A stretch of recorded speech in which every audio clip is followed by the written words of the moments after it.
Bon, on va parler aujourd'hui du danger du féminisme. Et je vais me baser sur une histoire que j'ai vécue il n'y a même pas 45 minutes quand je partais chercher mes filles. J'arrive dans une station d'essence et je mets du carburant, mais j'arrive avant une femme. Ok?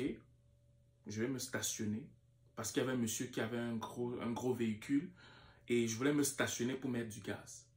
La femme, voyant que je veux stationner, elle veut forcer le stationnement pour que je ne puisse pas me stationner, qu'elle stationne avant moi alors que j'étais là avant elle. Mais je ne me suis pas laissé faire, j'ai quand même stationné. Elle est partie stationner ailleurs. Quand je dis que quand il y a des idéologies de dépravation, c'est ça que ça donne. Elle sort de sa voiture, elle commence à me dire que c'est pas fort ce que j'ai fait et commence à donner des paroles d'intimidation. Ben moi, je lui ai répondu, ben tu ne me parles pas comme ça. J'étais là avant toi et toi, tu as voulu forcer pour stationner à ma place. Elle a commencé à crier sur moi. Ok? Crier sur moi. Je lui dis, mais ne crie pas sur moi. Parce que quand tu cries sur moi comme ça, j'ai tous les arguments pour te répondre. Mais je ne vais pas te répondre. Mais moi, j'ai des enfants dans la voiture. Et toi, tu as aussi des enfants dans la voiture. Et à cause des enfants, pour le bonheur des enfants, même si on ne s'entend pas, ne crions pas, montrons-leur l'exemple. Qu'est-ce qu'elle me répond? La dame me dit, même mon enfant riait de toi parce que tu ne sais pas conduire. Vous comprenez? Je dis, quand le féminisme, je vais dire, le féminisme perverti fait en sorte qu'il y a beaucoup de femmes qui décrédibilisent ce combat. Je suis d'accord avec le féminisme. Mais le féminisme n'a jamais été conçu dans le but de combattre l'homme. Le féminisme a été conçu afin que les femmes puissent avoir leurs droits. Oui, ça se basait sur le fait qu'il y avait un gros écart envers l'homme, mais ça n'avait pas pour but de combattre directement la gente masculine.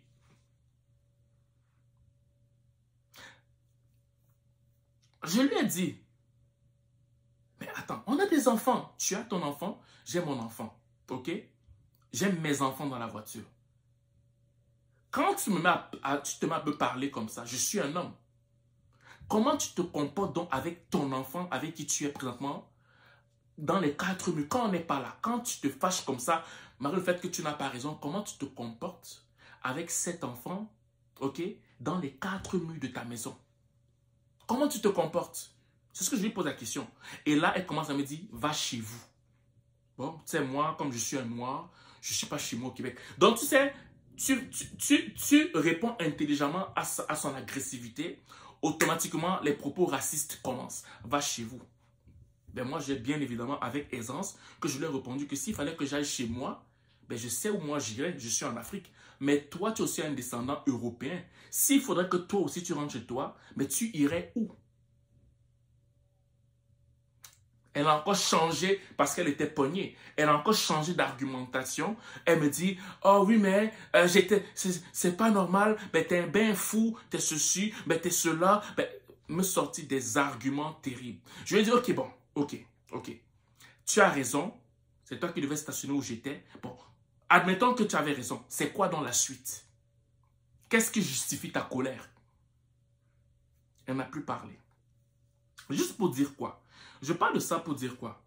Qu'il y a beaucoup de femmes, je parle bien des femmes, à cause de leur sale caractère, elles décrédibilisent le mouvement féministe et elles font encore plus souffrir les femmes qui ont réellement besoin d'assistance. Parce que moi, si j'étais un homme agressif, j'aurais vraiment réagi. Et si j'étais un homme encore qui était fou, ça ne devait pas simplement s'arrêter là. Ça ne devait pas s'arrêter là. Tu allais voir qu'il y a des hommes fous qui allaient la poursuivre, aller voir où elle habite, comment ça. Non, il y a des gens qui sont vraiment fous. Imaginez-vous, moi j'ai 6 pieds 4.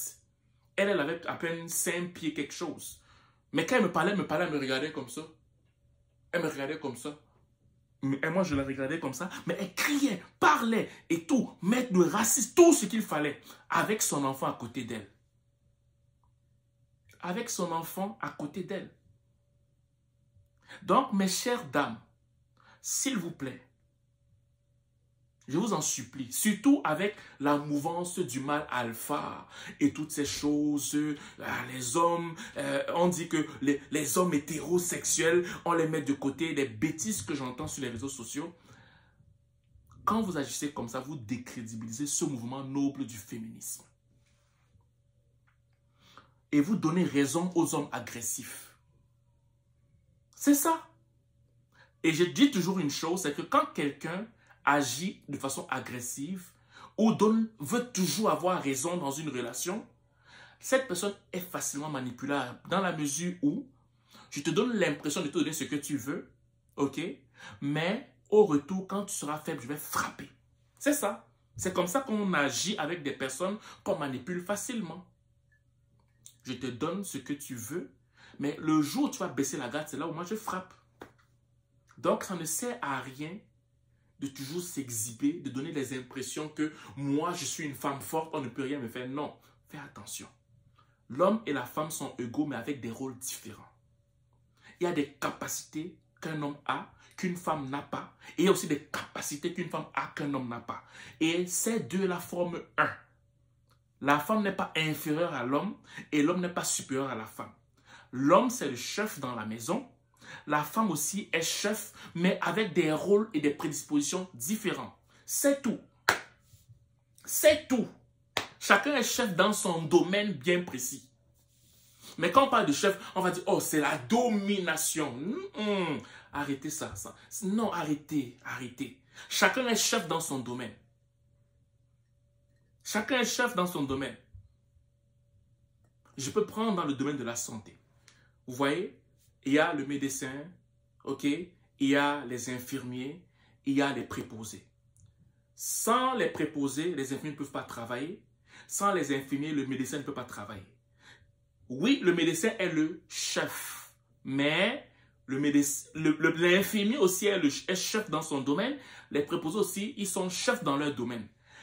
Tous collaborent ensemble s'ils s'entendent. Mais s'ils ne s'entendent pas parce que le médecin veut imposer sa loi, parce que l'infirmier veut imposer sa loi, parce que le préposé veut imposer sa loi, malgré le fait que le préposé est le plus petit, ben, il y aura des constats que l'infirmier ne pourra pas avoir pour transmettre l'information au médecin. Le couple est complémentaire. Le couple est complémentaire. Chacun est chef dans son domaine. Ok? Voilà. C'est ce point que je voulais parler, je voulais amener pour juste dire ou supplier les femmes à ne pas décrédibiliser au Québec, ok, ce mouvement qui est noble, qu'est le féminisme en fait. Voilà.